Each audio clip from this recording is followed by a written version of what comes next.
രമേശ് വിളിച്ചിരുന്നോ? ഓ വിളിച്ചൊന്നുമില്ല. അവൻ central government employee അല്ലേ, ഭാരിച്ച ജോലിയില്ലയോ. പക്ഷെ അവന്റെ മൂത്തവർത്തനുണ്ടല്ലോ, ഈ വഴിക്കൊന്ന് കണ്ടിട്ട് എത്രയായി എന്നാ. ഒരു ഫോൺ വിളി അത്രയെങ്കിലും ചെയ്തുകൂടായോ? പിന്നെ അവൻ്റെയൊക്കെ ചെലവിൽ കഴിയണ്ടല്ലോ എന്നൊരു സമാധാനം.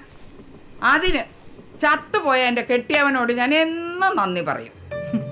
രമേശ് ബോംബെയിൽ ആരാണ്ട് വലിയ കാശുകാരൻ്റെ മോളെ കെട്ടാൻ പോവാന്ന് കേട്ടപ്പോൾ ഞാൻ ഉറപ്പിച്ചതാ. ഇളയ ചെറുക്കനുമായിട്ടുള്ള ബന്ധം അതോടെ അവസാനിച്ചത്. പക്ഷെ നീയെ വല്ലപ്പോഴും അങ്ങോട്ട് തിരിഞ്ഞ് നോക്കത്തുള്ളു. ഇനിയില്ല അവൻ്റെ അച്ചിയുടെ ആണെന്നും പറയുന്നില്ല.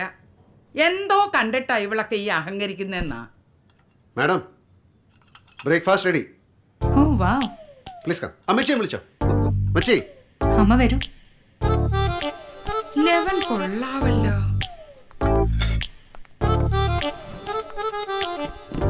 Thank you.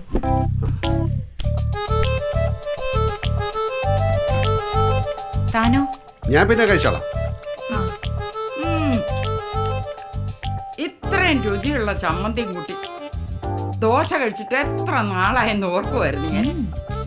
ഇതൊക്കെ എവിടുന്ന് പഠിച്ചടേ? ചിറ്റപ്പനെ അച്ഛൻ്റെ അനിയനെ ഹോട്ടലായിരുന്നു. കുട്ടിക്കാലം തൊട്ടേ അതിന്റെ അടുക്കള കിടന്നാ വളർന്ന്. കൈപുണ്യം, ദൈവാനുഗ്രഹമോ ഇല്ലയോ? പലരും പറയാറുണ്ട് അമ്മച്ചി.